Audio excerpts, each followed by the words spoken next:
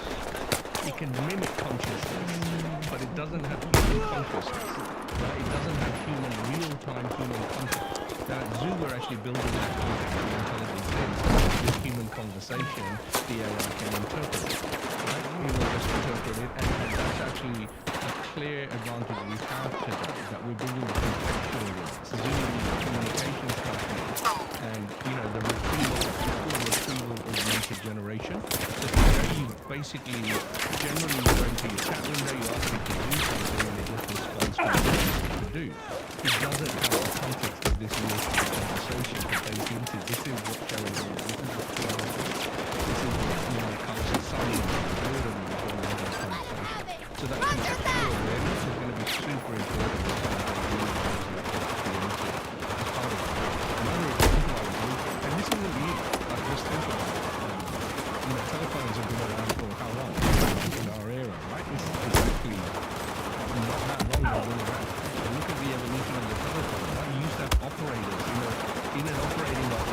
switchboard, right? How many operators? You look at some of the old pictures and rows and rows of operators in switchboard, right? And then you had linesmen out there having to fix the lines to half. That's how that's evolved. Now, has the telephone business gone out of business? No. Some companies have. Some have, but largely the industry per se is still there, and the industry is a major driver for innovation, and it co-created a whole bunch of other industries. You look at the same with the internet, the online business actually created a whole new economy, jobs, functions, and roles that people didn't perceive before, right? So it was actually it's not so much a displacement, more a replacement of what functions and roles are super important in the future. And that's what I say people should actually embrace it. Go experiment. Again, coming back to see what you can do with it, not what it could do to you. I mean, this has been really, really intriguing, Carlos, but before we wrap up today, I think the question I think is someone, our listeners who are coming in right now, maybe in mid-career, it's a bit older, a bit younger, feeling a bit overwhelmed by this whole economic slowdown. What's the one skill that you should start working on today? What's your advice? My advice is to the number one skill is adaptability. So curiosity and adaptability is the number one thing I would say in any stage of career, right? Mid-career or any stage. Stay adaptable to the changes that are occurring because they will continue to occur. The technology is moving at a fast pace. At the same time, I say hone in on the skills that you bring as a differentiator. In your mid-career, what are the things you bring? You bring experience, you bring wisdom. You bring human pattern recognition. So what are those, how do you leverage those truly human skills? You bring empathy, right? You bring all these human skills to the equation. So don't think of, hey, the AI is how do I keep up with the AI or how do I adapt to the AI? Think of what is the differentiation. If you're a doctor today, right? Patients are still going to need to speak to you, right? As part of that. If you're an airline pilot, you could probably run planes on their own remotely, right? You have autopilot and all that, but people still need that person in the cockpit or the people in the cockpit to actually give them the trust. So how do you look at the essence of the human aspect, right? We need to get through the gate on the other side. And hone those human aspects. How do you actually apply those human qualities to your role? Not the functional qualities that AI could actually, substitute. That's going to be super key, and what I would say to every listener out there. And as part of that, we call it a system of action, conversation to completion. We are moving, and it comes back to your first question. We are moving from systems of record and written and transcript generation to a system of action, where systems will be able to take action on our behalf. And as we say, it's from conversation to completion of the task. Right? So that's what we're driving as a platform.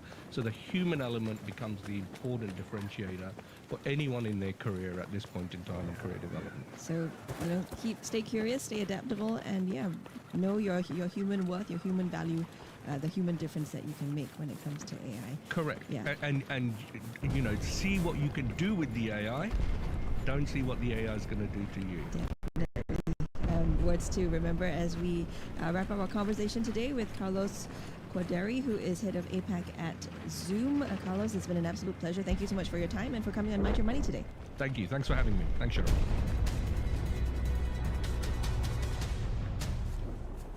Quartz goes even more over the top. Unbeatable deals with up to 80% off across IT, electricals, and furniture. Star buys drop every Monday for the entire month. Plus, you could win 100,000 Quartz Home Cup points every week at Quartz stores and quartz.com.sg. Running your SMEs on spreadsheets, disconnected systems, and manual follow-ups? With Series, your sales, purchasing, inventory, warehouse, and HR processes come together in one integrated ERP. See what is happening across your business. Reduce manual work and keep your team aligned from order to delivery. Series, built for growing SMEs. Work smarter, grow faster. Visit series.mccoy.com.sg and book a demo today. Want the new Samsung Galaxy Z series for $0? Grab yours with more than $2,200 in savings and perks on StarHub. Get more value with exclusive device discounts and an extra $300 trade-in bonus. Enjoy more freedom with global roaming and unlimited data on a 5G Unlimited Plus plan. Plus, score more perks with a free Premier League annual pass for $380. Visit any StarHub shop or starhub.com/Samsung. TNCs apply. StarHub, we got you. This is CNA 938. Understand Asia.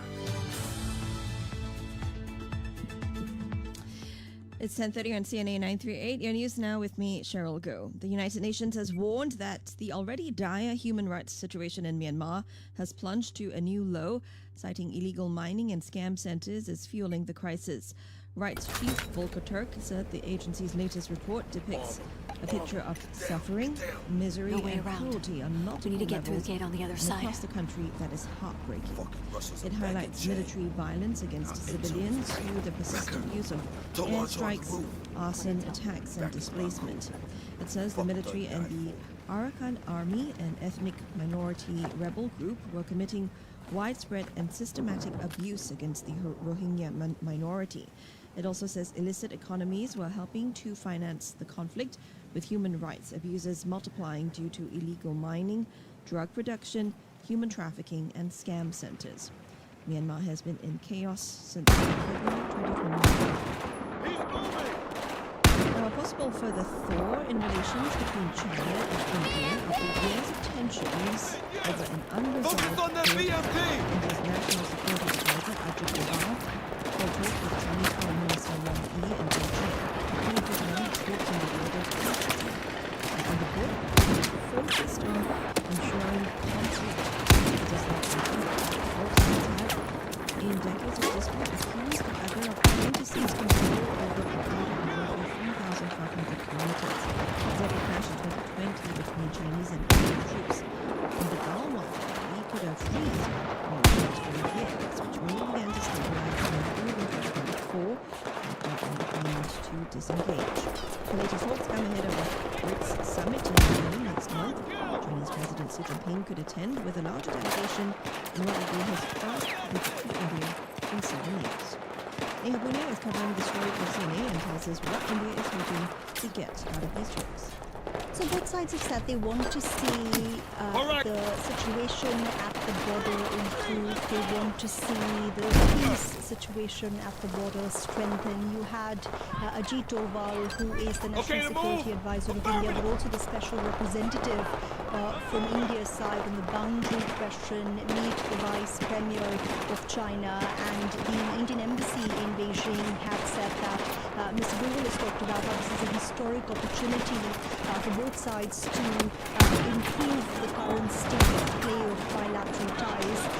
He is reported to have said that India is ready to work with China to make progress as far as taking ties further is concerned, but also once both sides have properly addressed the boundary question. You know, as far as New Delhi is concerned, that is at the heart of this entire engagement, which is why it's interesting that you have the National Security Advisor going to meet Wang Yi and not the Foreign Minister, because as far as New Delhi is concerned, they've made their position very clear that what happens at the border has a direct bearing on bilateral ties, and until the border question is resolved, New Delhi has made it clear that bilateral ties cannot move forward. There needs to be mutual trust and long-lasting peace at the border for this bilateral equation to see any kind of long-lasting movement. We saw how bilateral ties completely broke down in 2020 when that border clash happened. In 2024, you had Prime Minister Narendra Modi and Xi Jinping meet, and they set the ball rolling, and some movement has happened. We have seen troop disengagement, but beyond that, there has been no tangential movement forward, and that's what experts say Ajit Doval will be hoping to achieve in his visit to China. Now, parts of South China are being battered by heavy rain and flooding in the wake of tropical storm Nara. More than 50,000 people have been relocated in Guangxi. Arnold Gay reports. Nara was downgraded from a typhoon with landfall in Hainan province yesterday evening. It had been lingering around the Beibu Gulf, also known as the Gulf of Tonkin, in the northwestern part of the South China Sea for several days, dumping heavy rain on Guangxi and nearby Hainan and Guangdong. The storm may have weakened, but authorities continue to warn of torrential downpours and flooding, which have submerged homes and other structures. Forecasters expect heavy rain to continue across the region throughout today. Ahead of its arrival, China raised its alert level to orange, the second highest tier of its 4-level system. Vietnam also dealing with the impact of the storm, which shattered its north and landslides. At least one person was killed and more than 4,300 households displaced. The deluge disrupting transport and tourism, while power links to nearly 55,000 homes was cut. Now, Nara, not the only powerful storm swirling in the region. Typhoon Sado is approaching Japan's Okinawa Islands with strong winds and heavy seas. Sado could bring heavy rain to Taiwan and southern Japan before potentially impacting China's eastern coast later this week. And that's your news with me, Cheryl Go. Headlines anytime on CNN 938 and CNN.Asia.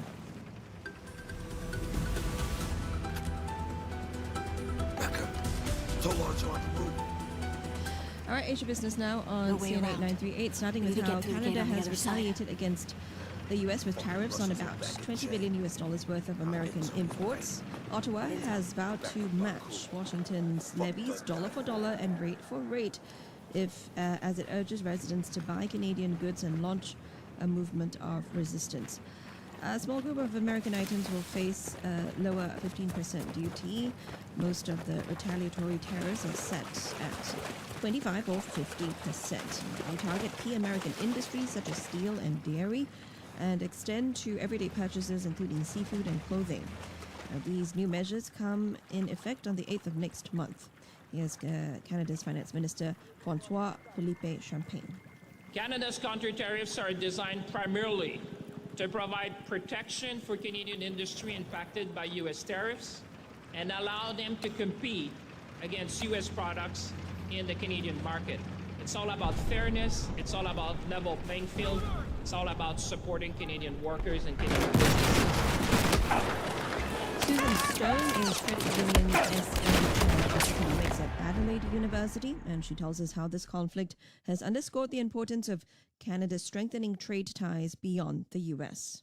Canada has rare earths. Canada has a lot of energy. Canada has products that are needed, especially in Asia. So these could be potential market opportunities for Canada. So there has been, prior to this Trump second administration, there had been debate as to whether or not Canada should diversify away from the U.S. because they saw the U.S. as a stable partner.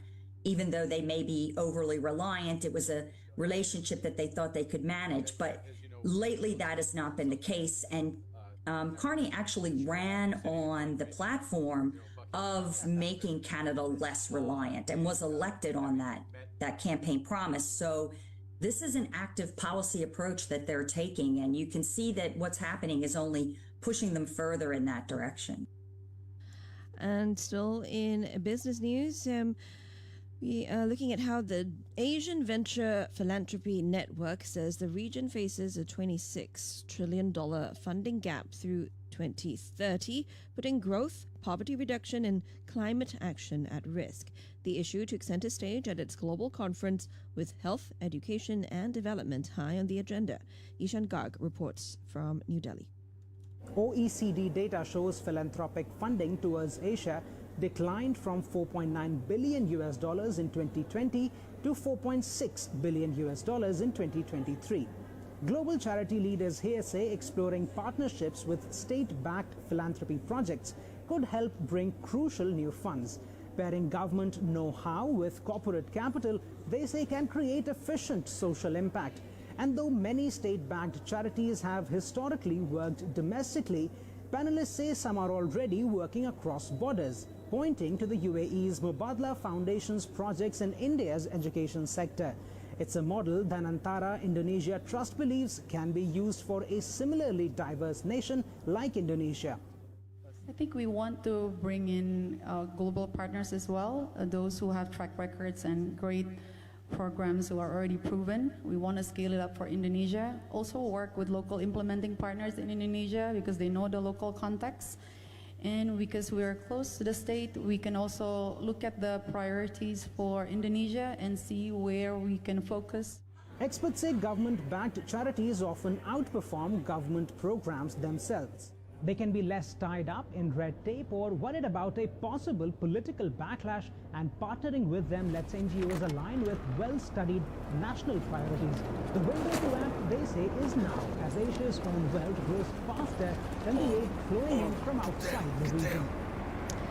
You also heard from Nuraini Razak, chairman of Dana Tansara Dana Tara Indonesia. We need to get through the gate on the other side. Ishankar. Back to business news as it breaks on CNA.asia. All right, on the roads at 10:41 on this Wednesday, the 26th of August. There's an accident on the CTE towards AYE after Ang Mo Kio Avenue 5 with congestion before Ang Mo Kio Avenue 5. Please avoid lanes 3 and 4. There is also let me see, it's an accident on Kampong Baru Road towards Keppel and Pioneer after Keppel Road. Please avoid lane 6 there. As always, please do be patient and drive carefully.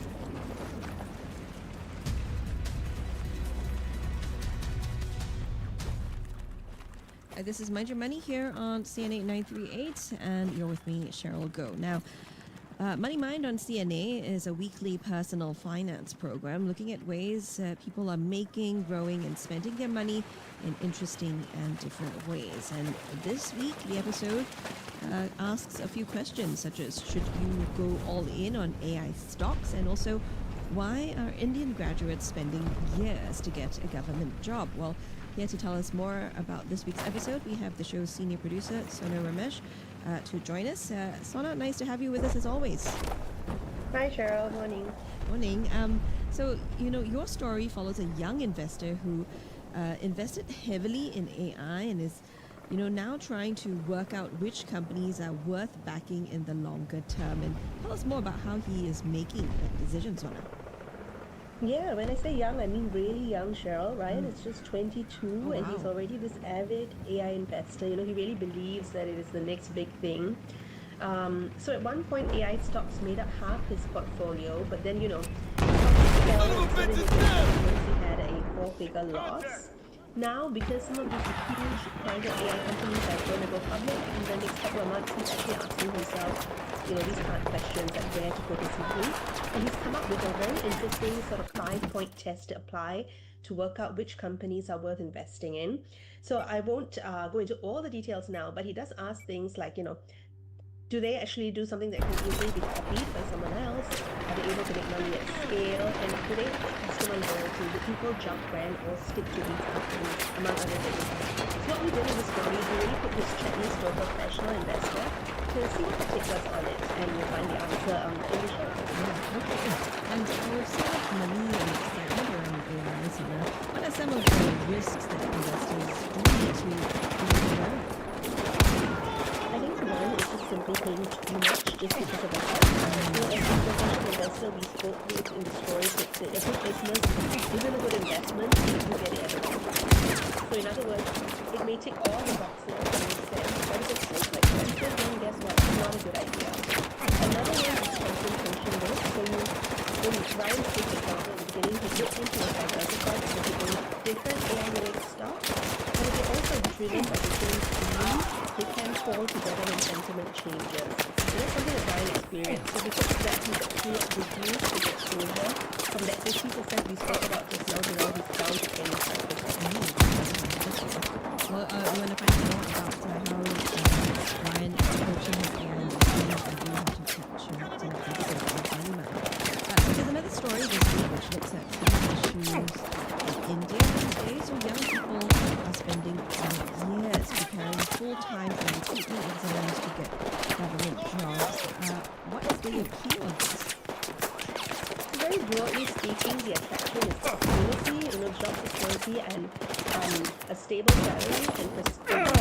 And for many young Indians who are not from privileged backgrounds to begin with, it's also seen as a ticket to a better life, not just for them but for their families.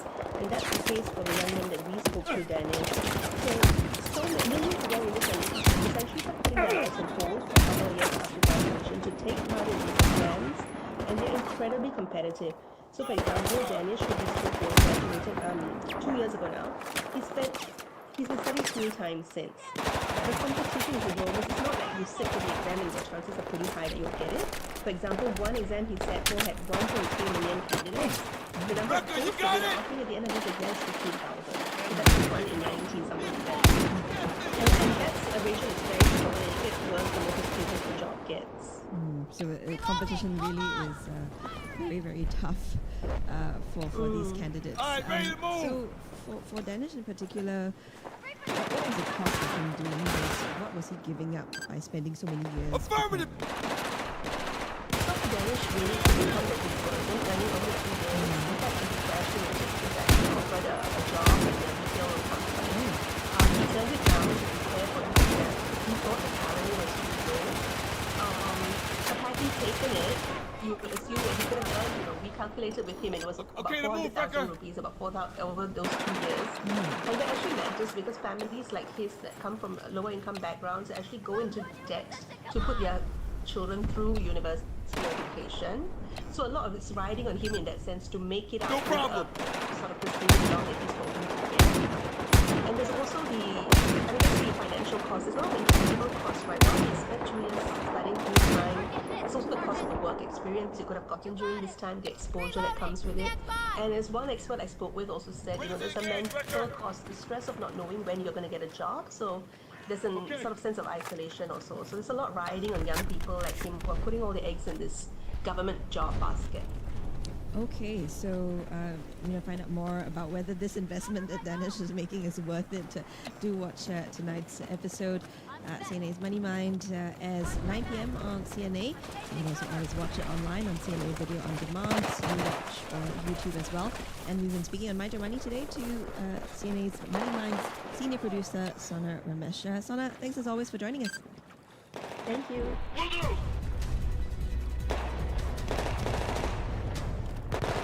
Now, the Wellness Zone with Cheryl Go.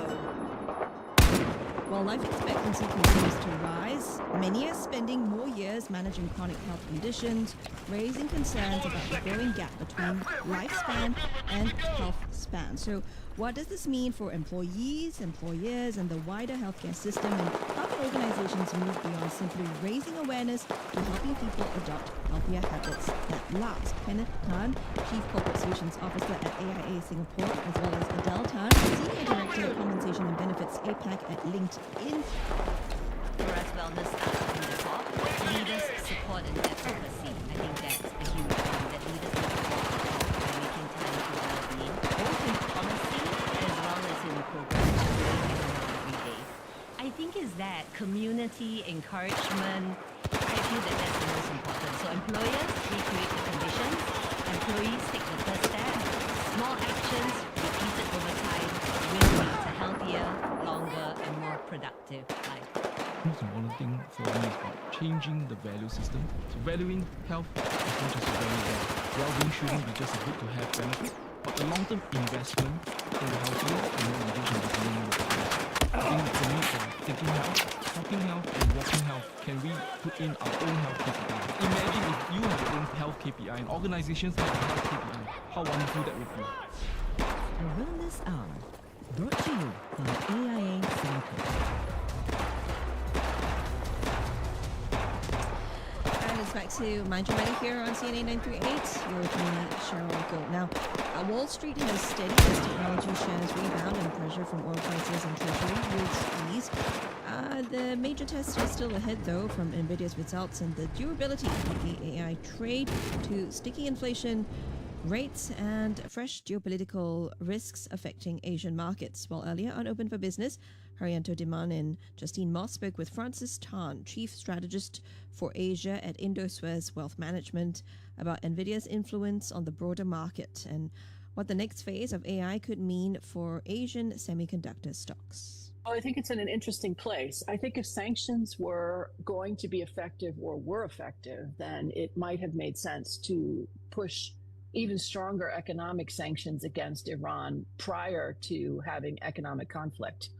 However, the United States decided to engage in conflict, assuming that Iran would fold quite quickly. And when they did it, they're now trying to find an alternative way to get Iran to behave.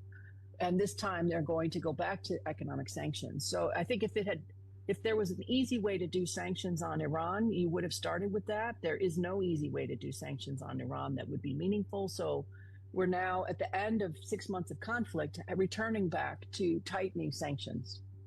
And Dr. Elms, I mean, cost doesn't just increase on Iran's side, it will also increase on the American side. So what's the US trying to achieve with this move ultimately? Well, they'd like to have Iran capitulate to U.S. demands, particularly to reopen. At this moment, the demands have changed. It was regime change and it was eliminate nuclear weapons, and now it's really just reopen the Straits of Hormuz. So the U.S. demands have shrunk across the 6-month conflict period. But that is the plan. And I would say that all of those goals, regime change, nuclear weapons disarmament, and eliminating conflict and a blockade of a key waterway, are going to be difficult to achieve by economic sanctions alone. Sanctions can do some things, but they're not a sort of miracle pill sort of thing. And it would be very difficult to get hard goals achieved just through the use of economic sanctions unless you're prepared to really engage in some complicated economic sanctions.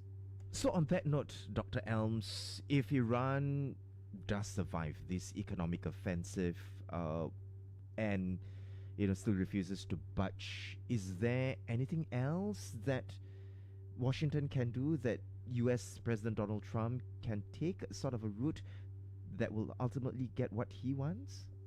Well, there's a few things, especially on the economic front. If you really wanted to cripple Iran, the key is to stop the use of the financial system. So the key thing would be to say that any dollar-denominated transactions are going to be completely halted, and that any financial services companies cannot service any accounts that have any links whatsoever to Iran. But that weaponizes the entire U.S. financial system, not just about Iran. That would then be global, and it would lead, I think, a lot of new problems for the U.S., not the least of which is that many firms would then say, well, if we could be caught up in something in Iran or something similar in the future, we need to think harder about what financial system are we using, what are the payment systems that we are using, and that would lead to bigger problems for the United States. But that is one thing you could do. Another thing that you could do, which is a problem for the U.S., is you could confront the largest funder of Iran, especially through the purchases of oil, which has been China. But that is also something the United States has shown great unwillingness to do. And so if you're not prepared to take on China, that's also a problem for resolving, economically at least, the situation in Iran.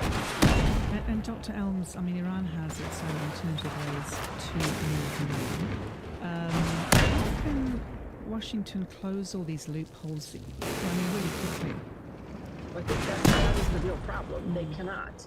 And the only way that they could would be to take this incredibly aggressive set of actions that would lead to, I think, far worse consequences for the U.S. in general than whatever they might do on Iran. So their options are not great. Their objectives are very challenging.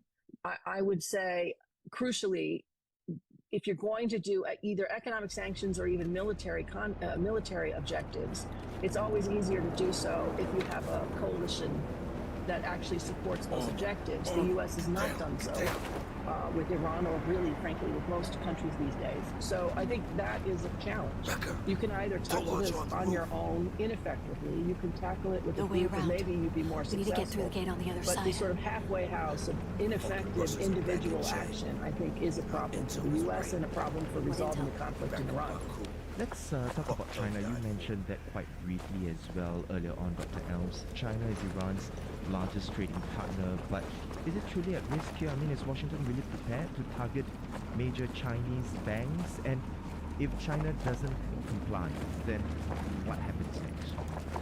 I think those are some excellent questions. Yeah. And I would say one of the reasons why the U.S. hasn't targeted China, in addition to Trump's own apparent lack of interest in tackling China, on a variety of fronts, not just on Iran, but in general, The difficulties of doing so, I think, is the sort of second problem. So it's not just that Trump is reluctant to take on China, it's also that options get very complicated very quickly. And if you're going to do that, you would have to be prepared to sort of have a whole of government approach. And you would have to do that with, presumably, with a lot of other allied support. You can't just take on China by yourself. You'd have to do it in a lot of other ways, none of which seems to be on the cards at the moment for the U.S. So I think that is a really big challenge in unraveling this Iranian situation, is not just that you're in a volatile neighborhood, but also that you have to deal with a very large counterparty that would require complicated, long discussions and a shared desire to get the same outcome. And I'm not sure that any of those things apply at this time between the United States and China. Dr. Elms, let's just now turn to the trade war between the US and Canada, which is worsening, as Ottawa did strike back at Washington with retaliatory tariffs of up to 50% on about $20 billion worth of American goods. How meaningful is this retaliation? I think it's a really interesting way to do that. So the United States said, Canada said, if you're going to impose tariffs on us for, frankly, spurious reasons, so you're saying that we are unfairly treating the United States, you've imposed tariffs for us on a rule that hasn't been ever used and was created in 1930. If you're going to do that, then we will respond in kind, and we will literally in kind. So if you're going to put a tariff on our exports of fish, then we will put tariffs on your exports of fish, but potentially slightly different fish. So in some cases it's the same item, but in many cases it's a slightly different item. And the idea here is to really focus minds on U.S. actions rather than on Canadian retaliation. Okay, so in other words, they're trying to say this is straight up us retaliating against the U.S. like for like. I think that's an interesting approach. It makes it slightly less effective in the sense that you're not automatically targeting things that are most economically or politically painful in the U.S. You're targeting things the United States has already addressed. And so that, I think, is an interesting wrinkle. But the Canadians are trying to argue this is not our conflict, this is your conflict. And we're just doing to you what you've done to us.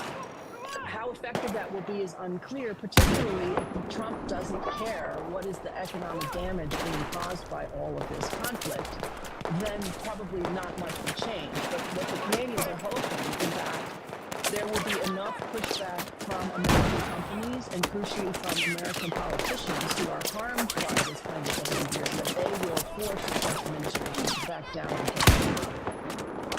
And you were hearing there from Dr. Deborah Elms, head of trade policy at Heinrich Foundation, talking to us about the U.S. sanctions of Iran and the impact of that. So she was speaking to Justine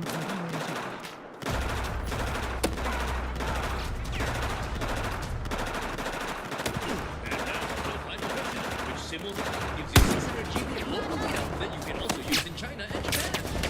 Max from N1! That's right! Only Max from N1 gives you 600 GB of local data, now usable in China and Japan, plus Malaysia, Indonesia, Thailand, and other countries, plus 27 GB roaming in over 100 destinations and unlimited voice roaming, all for just $12. Switch now at maxonline.sg or any Max dealer. COE has increased, but at BYD and Denza, our prices remain unchanged. All right, Recker! Now's the time to make a move. Discover attractive offers across BYD or elevate your drive with Denza and enjoy up to $20,000 in exclusive ownership benefits. More value, more privileges with no price increase despite the latest COE hike. Visit your nearest BYD or Denza showroom today. Terms and conditions apply. The new Premier League season starts here on StarHub's Hub Premier channels via MeWatch. The beautiful game is back. Every goal, every rivalry, every unforgettable moment, live as it happens. Pick the plan that suits you best. A monthly plan for flexibility or an annual plan for even bigger savings. Follow your favorite clubs, celebrate every win, and never miss a moment. Subscribe to StarHub Premier via MeWatch today. No contract, instant activation. Visit mewatch.sg/subscribe. The sound of Asia. On the CNA app. On CNN.Asia. On Google Assistant. Play news from CNA. And on your radio. This is CNA 938. Now, Eat Drink Singapore with Cheryl Go. 11 o'clock on this Wednesday, the 26th of August. Welcome to Eat Drink Singapore. Now, a bubbling clay pot of fish-head curry might be just what lunch needs, and we're going to get you a taste of Chef Arif's take on the local favorite at Asian Market Cafe. Also, ashes, hair, fur, and bone fragments turn into jewelry and even diamonds. One entrepreneur shares how keepsakes can carry stories of love and loss. That's on Food for Thought with a letter to myself with Joel Chua. All that's coming up, but first, here's the news. That's it, we got him!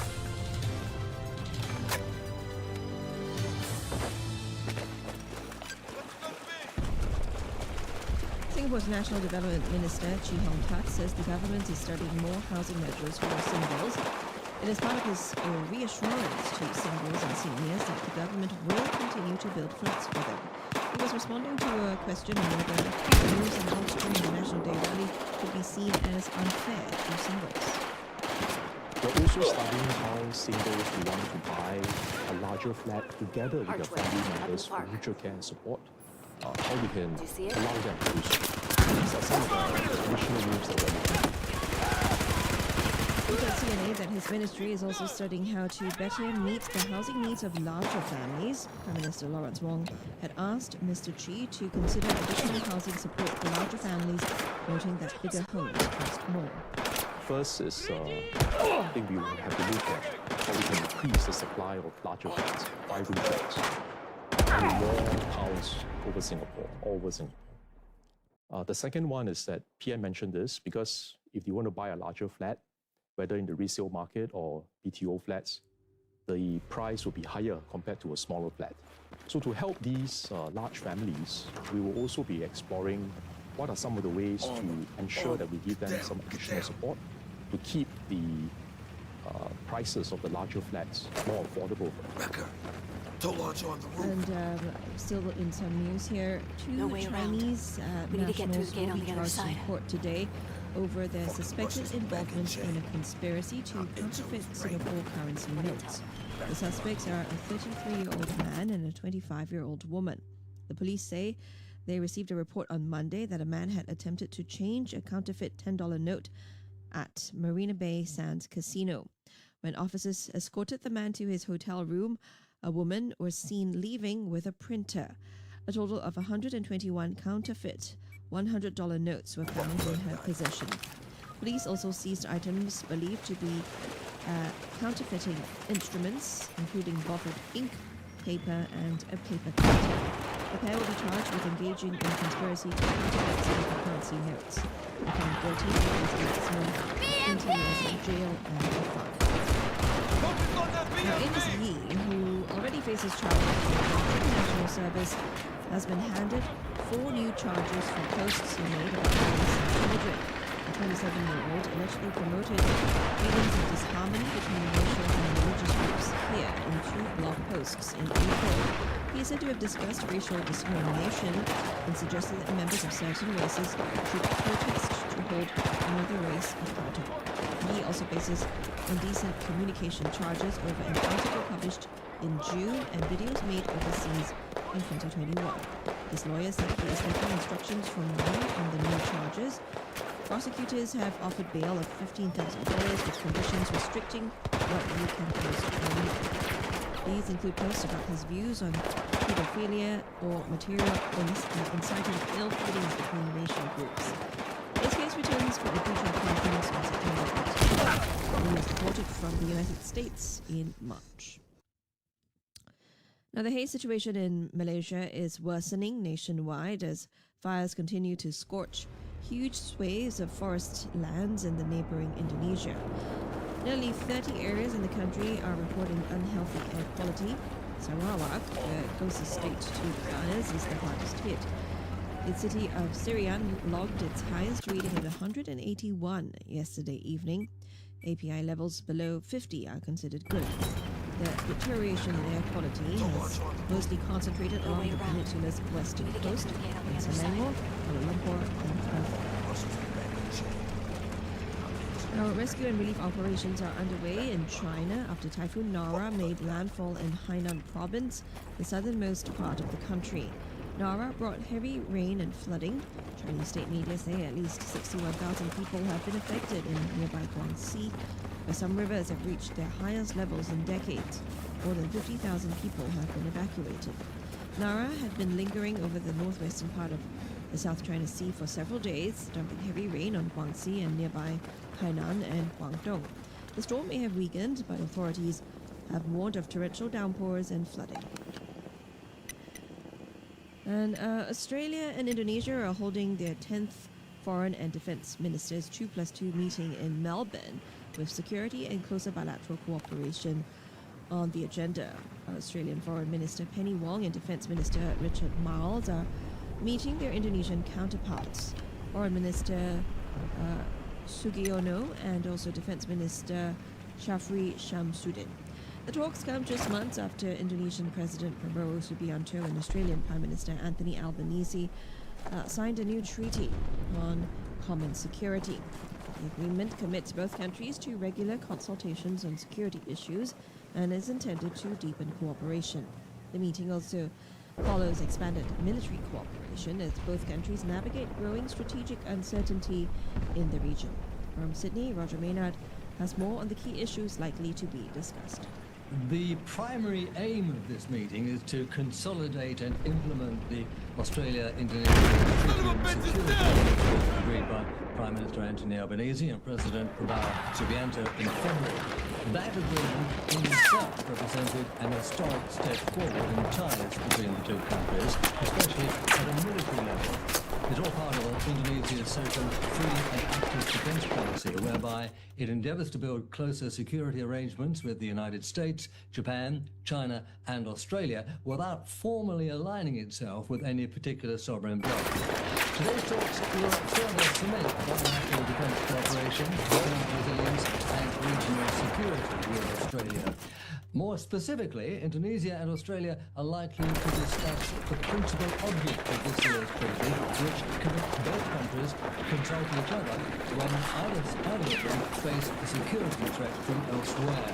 Now, it's not a mutual defense pact, but it does guarantee a conciliatory dialogue between both nations at times of international tension. What it doesn't make clear is which side they support in the event of a major regional conflict. These are matters that are no doubt considered behind closed doors, but not expressed publicly. Now, Canada has retaliated against the US by imposing tariffs on about $20 billion worth of American imports. Getting us more on the intensifying trade war between the historically close allies. As well vowing to match Washington's levies dollar-for-dollar rate for rate, as it urged residents to buy Canadian goods and launch a quote movement of resistance. A small group of American items will face a lower 15% duty, but most of the retaliatory duties are either at 25 or 50%. They target key American industries, steel and dairy, and extend into everyday purchases including seafood and clothing. Canada's country tariffs are designed primarily to provide protection for Canadian industry impacted by U.S. tariffs and allow them to compete against U.S. products in the Canadian market.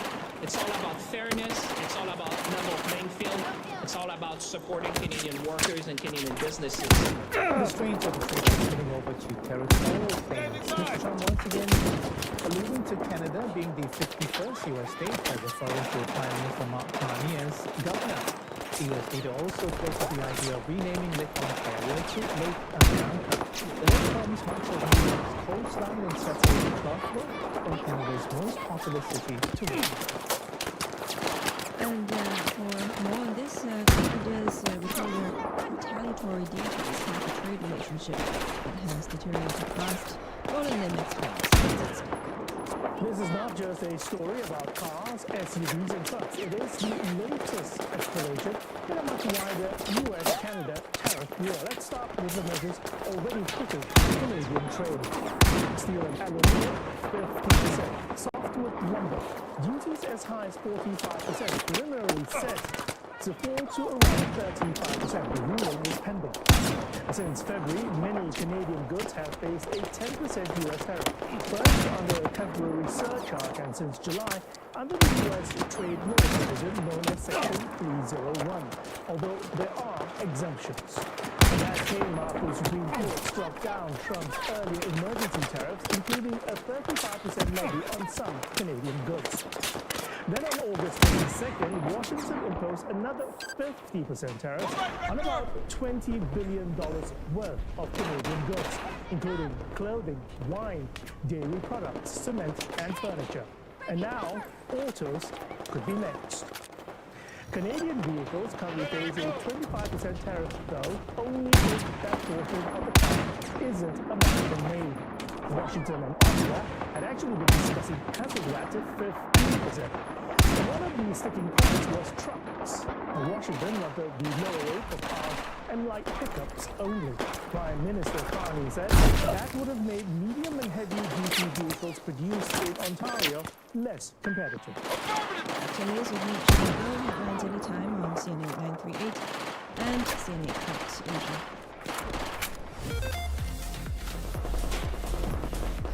Alright, it is 11:11 on this Wednesday, the 26th of August. On the roads, we have an accident on the CTE towards AYE after Ang Mo Kio Avenue 5 with congestion till Ang Mo Kio Avenue 5. As always, please be patient and drive carefully. Weather-wise today, thundery showers expected in many areas around now in the late morning and also into the early afternoon. Temperatures hitting a high of 33 degrees Celsius today. Now, Eat Drink Singapore with Cheryl Go. That's right. Welcome to Eat Drink Singapore with me, Cheryl Go. Now, there's really something especially inviting about a bubbling clay pot arriving at the table, and Asian Market Cafe is putting that experience at the center of its new year-long clay pot series, and it begins with a rich and aromatic fish head curry served alongside with favorites from pasta, satay, crab, and even durian pengat. So, really, really delicious spread there. And here to share the secrets behind the clay pot classic of fish and curry is Chef Muhammad Arif, who is Chef de Cuisine at Asian Market Cafe. Chef Arif, really nice to have you with us. Welcome to the studio. Hey, hi, thank you so much. Thank you for taking the time away from the clay pots to be with us behind the mic. Definitely. Yeah, so you've spent close to 3 decades, wow, 30 years in professional kitchens. How did your journey lead you to Asian Market Cafe, and how has the restaurant evolved during your time? Okay, very interesting. Asian Market Cafe has been before I joined them 2 years ago. So before Asian Market Cafe, I was all along in the hotel industry and also some airline industry. Then I found out that Asian Market Cafe is looking for a chef at that point of time, and to change a bit of the structure from traditional to a modern traditional.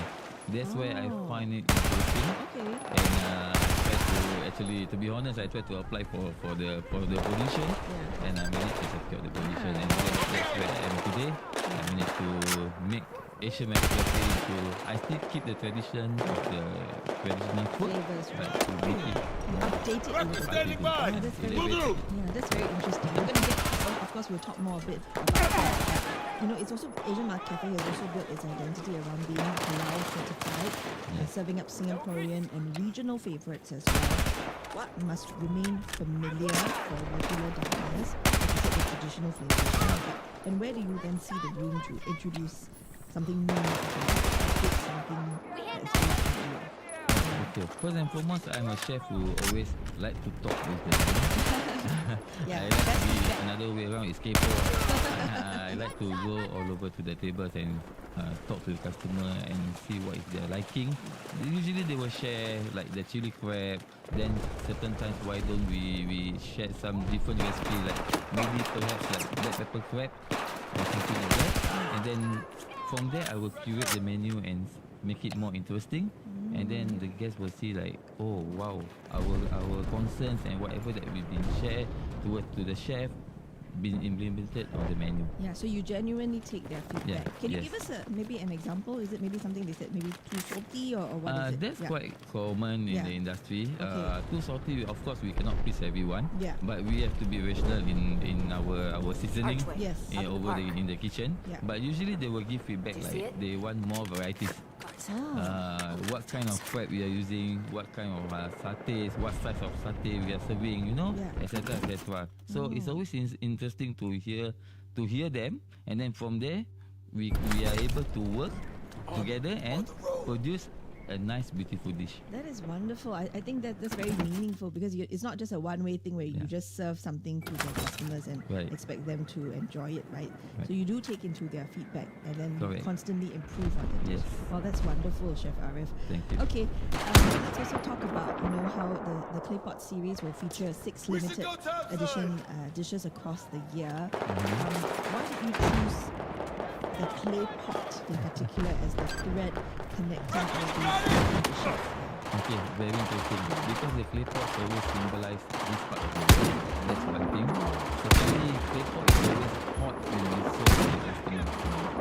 When we have to cook, we tend to enjoy even more, and we can taste the difference of each individual food. So I always find that clay pot is always interesting because that's where people see us in action. So rather than the chef or the kitchen staff is always back of the house, but for clay pot we have to do it in front of the customer. So they find it like very interesting. Then my kitchen, the kitchen staff and also the server team will actually sit them to the table and open up the clay pot cover, and the smoky element coming out is very nice aromatic aroma. That will be interesting and to enjoy. Yeah, there's a little bit of a show, right? show. Like they open up the cover, the smoke comes out, maybe they drizzle some sauce. Exactly. And then if it's like a sauce heavy dish, the bubbling of the sauce. Wonderful. Yeah, what a nice dining experience. Okay, and let's talk about fish head curry because it reflects the draw of Singapore's food culture. No problem. How did you develop your own personal recipe that you're serving up at Asian market today? And what did you want to really preserve in this food? Okay, another interesting part. Fish head curry, I can say that I can say it's quite famous in this part of the world as well. So, let me be honest, in order for me to curate this menu at the point of time, we did a lot of trying and tasting because I did not want the fish head curry to be very asam or very tamarind. We have to reduce the tamarind level and use it with more chili spices, and then we have the texture different, and then have to add on the coconut milk in order to make it balance up. Yes. So our different races from different part of this country can actually enjoy the fish curry. If you can, those people who cannot consume like too spicy, they will have this balanced fish head curry on the Asian table. It's really very, very average in terms of the taste profile. It's accessible to all in terms of the spice lah. Exactly. Okay, that's great because some people might not want to take it because it's too spicy. Too spicy, too tamarind, too much. Too strong, right? Too strong sourness. So you've got the balance down. We got the balance point. We got the balance. Now you make me very intrigued. I would like to try it. Okay, and obviously the freshness very important when it comes to fish head curry, right? Because we're talking about fish here. What do you look for when you're sourcing for the fish, and what fish do you usually use? It's grouper and snapper, which in itself, the two fish in itself lend different kinds of textures and flavors to the fish, right? So, and snapper you use for asam pedas, is it? Yes. Yeah. So tell us more. Okay, for garupa, currently we are using for the fish head curry, right? And it's been locally sourced, and it's been delivered daily. So it's fresh as it gets. As fresh, yeah. It's been delivered daily, and once it's been delivered, we did our quality check. Then we will marinate the fish. That is the difference. Because usually fish head curry, they will straight away cook in the curry sauce, right? But once we marinate the fish for 4 hours before we actually place it in the clay pot. So the freshness of I can say it's the technique of cooking. The technique of cooking is slightly different. Okay. So we can preserve the quality of the meat from the fish or the garu. But for the asam, up coming Assam fish, we're going to use snapper because of the texture is different from Garupa. The Assam fish is more to the tamarind, the sourness, the sweet, the taste profile is different, right? So we need snapper because snapper is more flat in terms of the taste. The meat is more flat. So it allows the strong flavors to Exactly. come through. It balances the Balance the flavor of the sauce. Very interesting. Yes, a lot of thought goes into pairing rich fish with rich Yes. sauce. Right? That in itself is a bit of a craft. It's always a technique of cooking Yeah. because everyone can cook, Yeah. but to balance something is not that easy actually. Okay, well, and it's good to know that you source your fish locally as well. You know? Okay, so the fish head curry has a very smooth and rich mouth feel, but the spices again do not overpower the actual Right. sweetness of the fish, the flesh, right? Can you tell us more about how you achieve that balance and keep the texture so even? I understand you have a homemade or house-made paste. Yes, we do. Because Yeah. we actually use the correct ingredients. We balance up the turmeric, the tamarind juice, etc. in the spices. And we don't really blend our garlic shallots with normal water, and blend it, then we get so much of a juice element there. So we want the natural profile from our ingredients. Okay. So our ingredients has been sauteed. Rather that they can place in a wok with a little bit of oil before we actually blend it. Then without using any water. So So that's you really preserve the, you don't dilute it in we any don't dilute it in any way. So we want the quality of the ingredients to be preserved there. And then so is it that you use the house-made paste to marinate the fish, or do you use something else? No, we use everything from our house-made paste. So that means, and every day Every day. you have to grind all these spices. Every day. It's a lot of work. It is. But it's worth it. It's really worth. When you look at the diners enjoying The satisfaction, right? the satisfaction really makes the day. Wonderful. Wow, it can really feel your dedication, Chef. Thank you. And thanks for putting your heart and soul into the cooking. So you have demonstrated the recipe on Asian Market's Instagram as well. For someone who is attempting fish head curry at home for the first time, obviously it would be different from having it in a hotel kitchen, right? Right. But what was one tip that you like to share?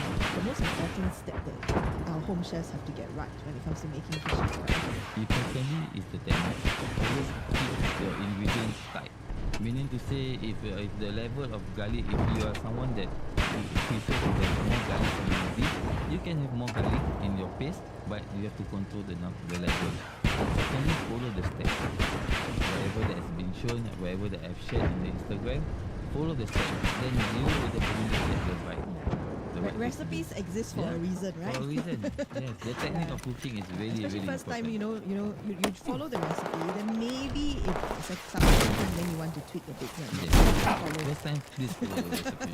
Yeah, and Chef has been so generous to share the recipe on his Instagram, on the Asian Market Instagram, so do go check it out. Thank you. Okay, and the buffet, besides fish head curry and in the clay pot, it also spans chili crab, chicken satay, laksa, and other very distinct Asian regional flavors, right? When you're delivering a buffet style spread, a lot of dishes, a lot of work. Which dishes would you say translate especially well to the format of the buffet? Because I think live stations and grilling and all that, right? Yeah. Of course, obviously satay is always something that people will look forward. The chili crab is another option. Yeah. But satay, because we are You grill it fresh, grill right? it fresh in Yeah. front of the customer.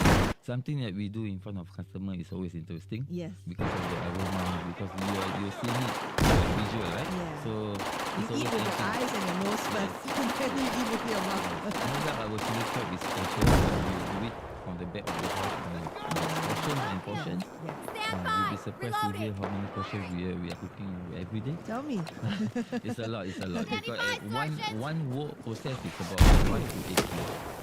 5 to 8 kilo, and don't be surprised if I tell you we might have to do it like 12 to 15 times.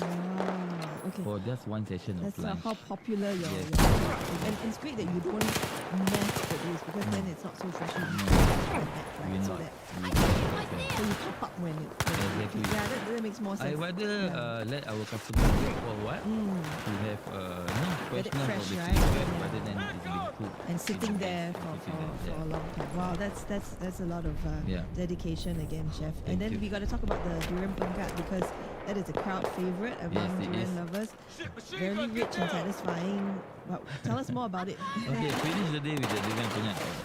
Of course, durian pengat is something that is really famous and very rich. It's very durian. We use a premium quality durian, and whatever that we mix inside the durian, the texture of the gula melaka and the coconut, is really balanced up. We do not want to overpower the durian profile. So that's why we keep it intact. It's really expensive, and we like to serve people with that kind of premium quality. Is it the warm one or the cold one? This one? It's a cold. Cold one, huh? Yeah, it's cold. Well, it's like the next best thing to eating the actual fruit itself, right? Yes, because it's so pure. It's so pure. It's so pure. Someone just told me they enjoy like 3 bowls of durian pengat. What durians do you use? We use D24 and also and also some Maoshang when we have the stock. So it's a bit of the mix of the top tier of the durian, right? It's the top tier durian. Okay. Well, you really put together quite the spread there, Chef Arif. For after nearly 3 decades in the kitchen, what would you say still excites you about presenting Singapore's various flavors, and what would you like diners to discover about Asian Market Cafe today, especially if they perhaps haven't been yet? They should come over and check out our local fest, because it's really different from others. It's really, I can say the chili crab is always chili crab, but ours is very different because of how we produce it. The technique of cooking that we produce in the kitchen is totally different, and we elevate our laksa into another level. Our satay has been produced in front of the customer. Our nyonya kueh, our range of nyonya kueh is very fresh. All I can say that you come over and see the difference. Yeah, so it's like you can enjoy it in a very comfortable setting at the Asian Market Cafe at Fairmont Hotel as well. Chef, it's been such a pleasure talking to you. Thank you for taking the time out of the kitchen to be with us. Thank you. We've been speaking today to Chef Muhammad Arif, who is Chef de Cuisine at Asian Market Cafe. The fish head curry clay pot is available with its lunch and dinner buffets until the 31st of August. After that, you will switch to another clay pot, right? Correct. Yeah, so for now, if you're a fish head curry fan, you have until 31st of August to enjoy. Asian Market Cafe is located at level 2 of Fairmont, Singapore at 80 Bras Basah Road. They're open for lunch 12 to 2:30 p.m. on weekdays, and then until 3 p.m. for weekends, so you can have a slightly longer and more luxurious lunch on weekends. And for dinner, they're open from 6 p.m. to 10 p.m. For reservations and more information, do head to fairmont-singapore.com. And if you do visit, remember to say hi to Chef Arif, since he likes to come and speak to his diners. Thank you so much. Thank you so much for coming on Eat Drink Singapore. Thanks once again.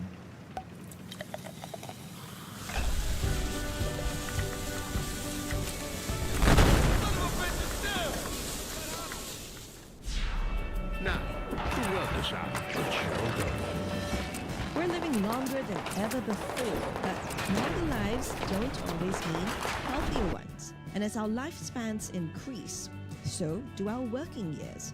So how can we stay healthy, motivated and purposeful throughout longer lives and careers? Explore this with me, Cheryl Goh, on the Wellness Hour on Wednesday, 26 August at 12:10 p.m. and again on Saturday, 29th August at 2:40 p.m. Only here on CNA 938.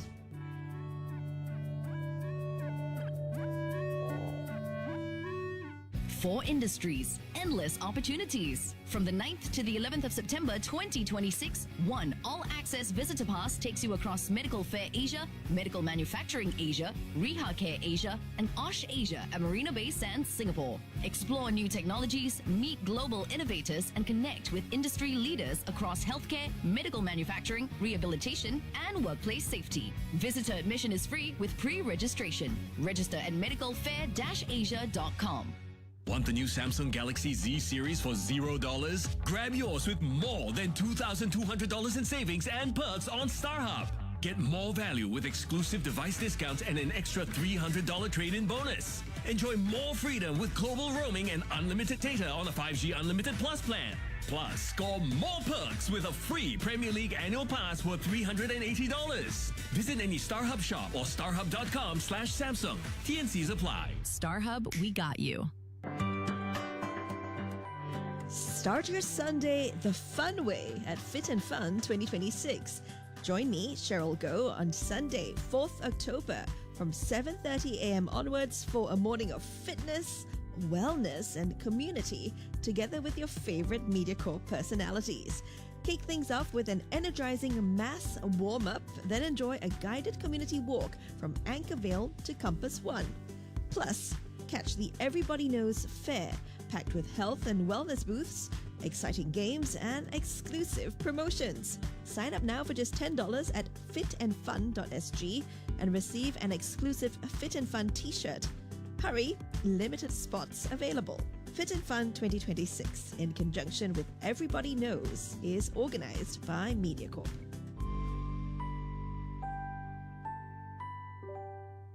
This is CNA 938. Understand Asia. 11:30 on CNA 938. Your news now with me, Cheryl Go. Now, rescue and relief operations are underway in China after tropical storm Nara made landfall in the south, bringing heavy rain and floods. Chinese state media say at least 61,000 people in Guangxi are affected by its most severe deluge in decades. Nara was downgraded from a typhoon as it made landfall in Hainan province yesterday evening. More than 50,000 people have been evacuated and at least 8,000 people have been moved to emergency shelters. The storm may have weakened, but authorities continue to warn of torrential downpours and flooding, which have submerged homes and other structures. Ahead of its arrival, China raised its alert level to orange, the second highest tier in its 4-level system.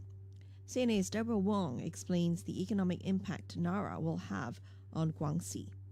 So since there was so much uncertainty about where the typhoon was going to land in the days ahead, Guangxi actually issued a stop work order along the coast. So they got about 3,000 fishing vessels to return to port, and nearly 1,200 aquaculture offshore workers were also ordered to return to land. Now, this is important because China just only lifted its annual summer fishing ban just last week. So this is going to have quite a big impact on seafood prices as well as export prices. And I also understand from a source at Qinzhou Port, now that port is a major maritime gateway for China with to the region, and that port activities there were actually suspended for a day. It's now resumed, but because of that uncertainty, they were also very unsure of whether to schedule shipping, whether to continue shipping schedules on time. And these, I also want to highlight two key areas that were quite badly hit in Guangxi, Fangchenggang City as well as Chongsua City. Now, these two key areas are important land border checkpoints between China and Vietnam. In fact, China's fruit imports from Vietnam primarily travel through these areas, and these are perishable goods. So any delays to traffic conditions will no doubt be quite costly. And you were hearing from Deborah Wong there. Now, the haze situation in Malaysia is worsening nationwide as fires continue to scorch huge swathes of forest lands in neighboring Indonesia.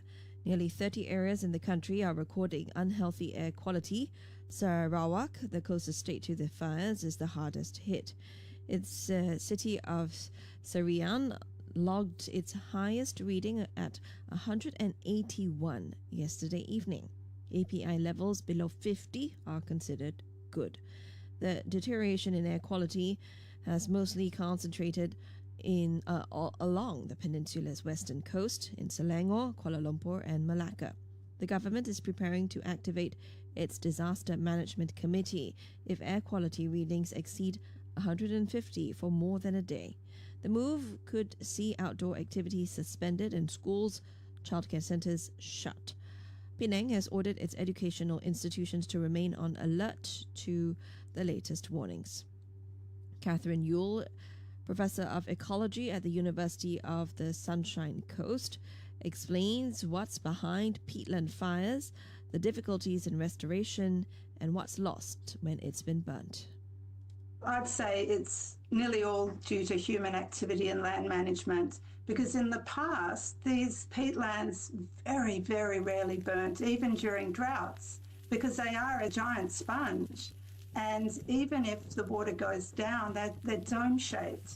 So it's really only the at the edges would stay wet, even if the top gets dried out. So they still wouldn't burn unless maybe a lightning strike might, burn a few trees, but the forests themselves wouldn't burn. So they need to be cleared and drained in order to burn. Unfortunately, restoration is incredibly difficult. It's very hard to replicate the conditions where peatlands formed, but as long as people keep clearing and draining, which they are, even when it's illegal, they keep doing it.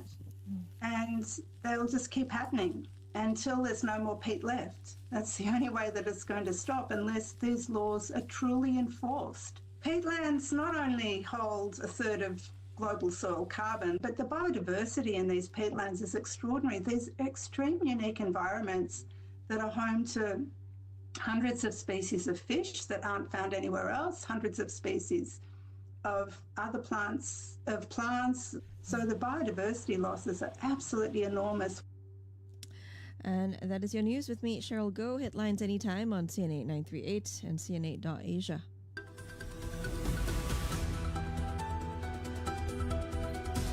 Asia Business Now on CNA 938, starting with how Canada has retaliated against the US by imposing tariffs on about $20 billion worth of American goods and imports. Arnold Gay has more on the intensifying trade war between the historically close allies. Ottawa vowing to match Washington's levies dollar for dollar, rate for rate, as it urged residents to buy Canadian goods and launch a, quote, movement of resistance.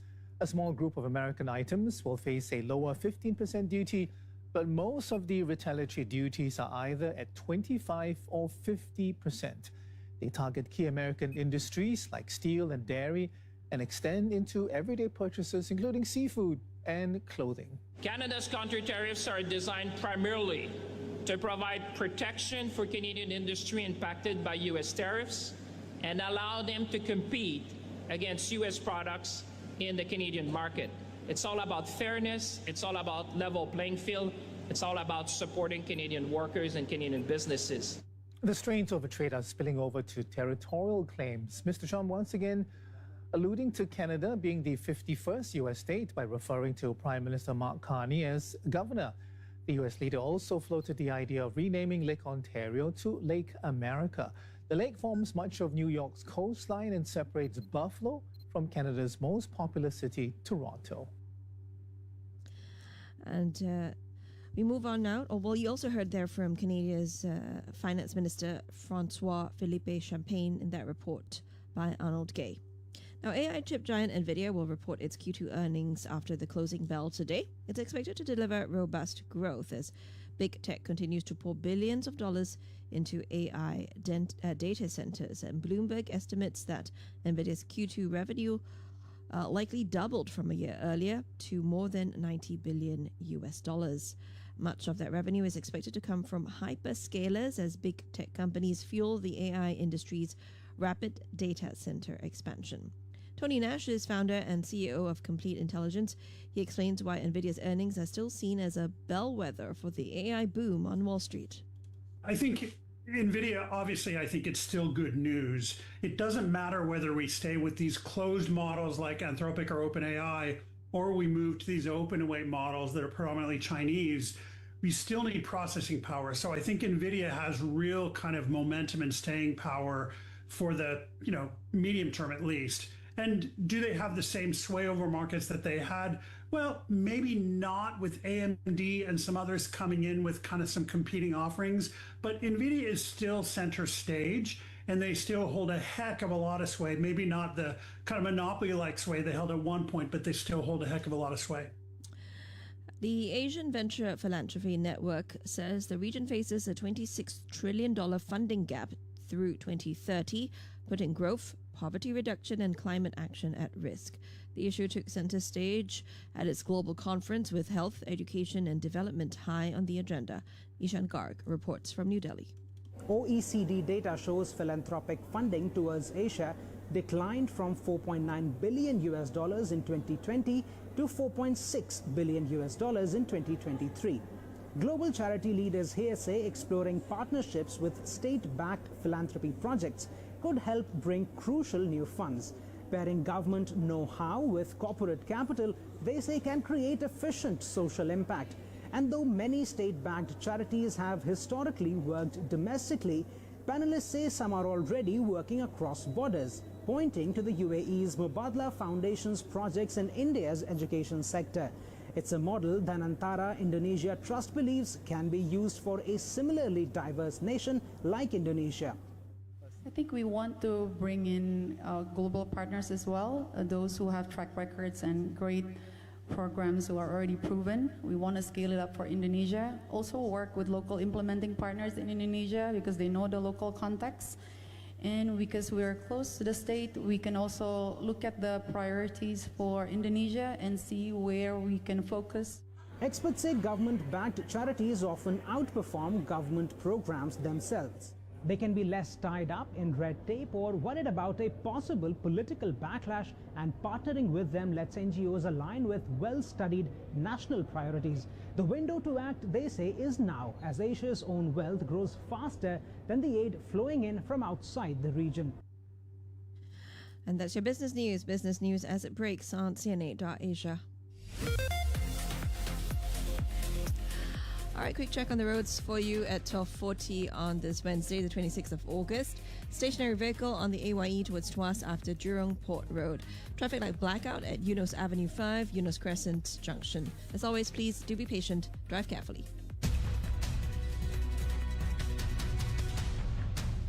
We bring you now a letter to myself with Joel Chua. Now, a letter to myself with Joel Chua.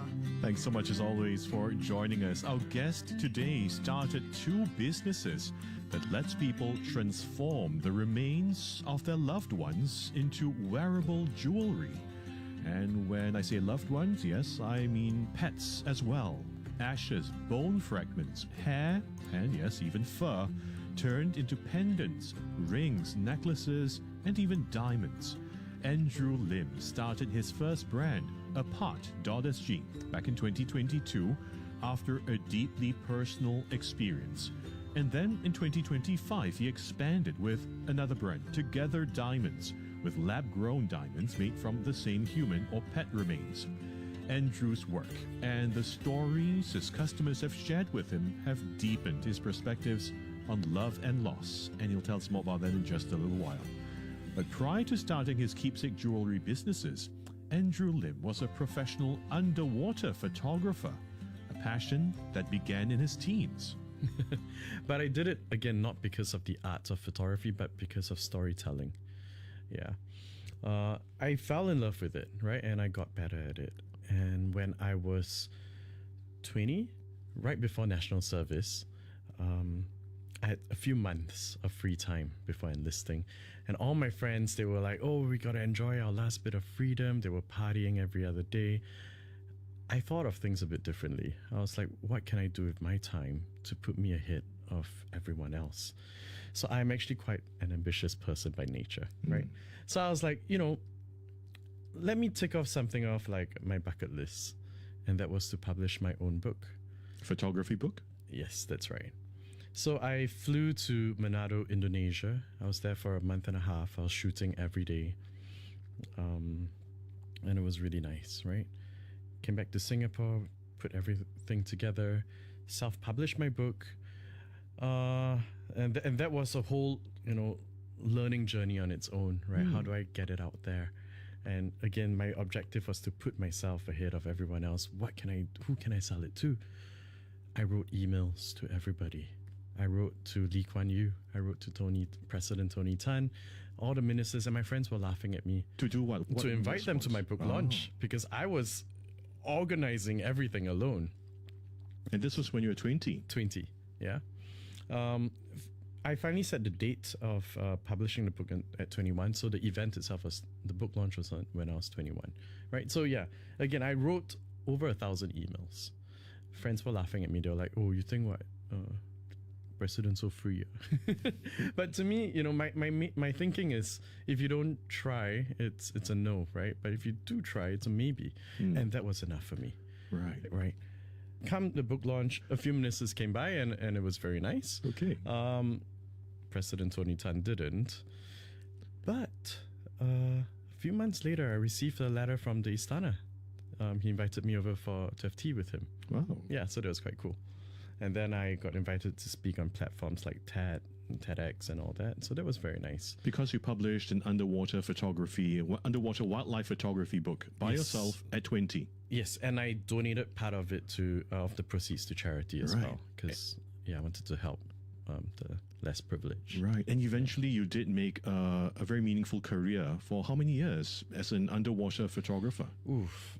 I established a company at 22 and I did it all the way until I was 31, 32. Actually now. Yeah. What's the most, before we go into how you reinvented and pivoted to keepsake jewelry, what's the most memorable or exotic place your work as an underwater photographer took you? Oh, that's an easy question. This would be in Tonga, right? Swimming with humpback whales. Wow.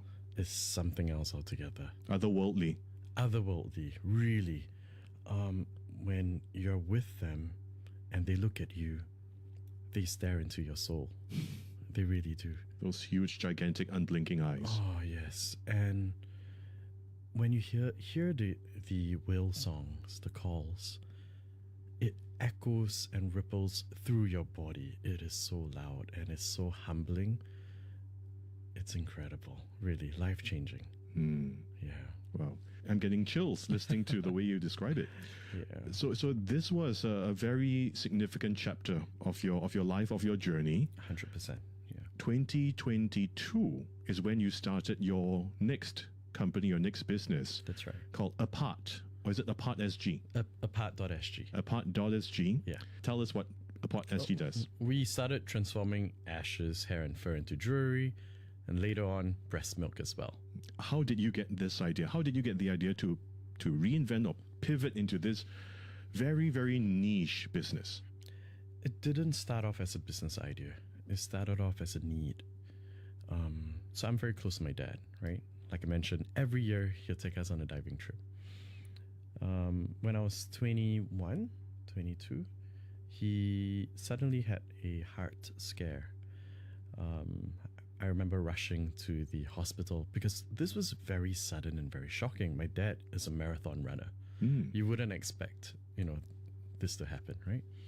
So I remember very vividly, I was rushing to the hospital, thousands of thoughts running through my head. What if I lost Papa today? All I knew I wanted was to have a part of him by my side always, especially when I was traveling the world, going to the most beautiful diving spots. I want to bring Papa with me. Fast forward a few months later and a few procedures after, thank God he's all right. But the problem still persisted. It's going to happen one day, right? So what happens when that happens? I went to Google all my options out there. So there was market research without knowing it was market research, right? I went to Google all the options and I was not a huge fan of what was available. In mine, I was like, I think this industry can do so much better. Okay. So I started Apart.sg where right now my team, we meet all our customers in person. We let them try all our samples, right? Make sure they like it before they buy it. We personally receive the ashes, hair, fur, or even breast milk from them. And we are the only ones that when we make each piece of jewelry, we actually document the entire process for every customer. How do you do that? Photos. Okay. Every order is trackable via a unique order number, which the customer knows. Customer can see it. Yeah. Right. Like you said, this was when you started, it was a brand new industry, a brand new business for you. How did you go about learning the ins and outs of an extremely niche business? That's a good question because I've got zero craftsmanship background and skills. Oh, that was a painful process, but I must say it was an enjoyable one too.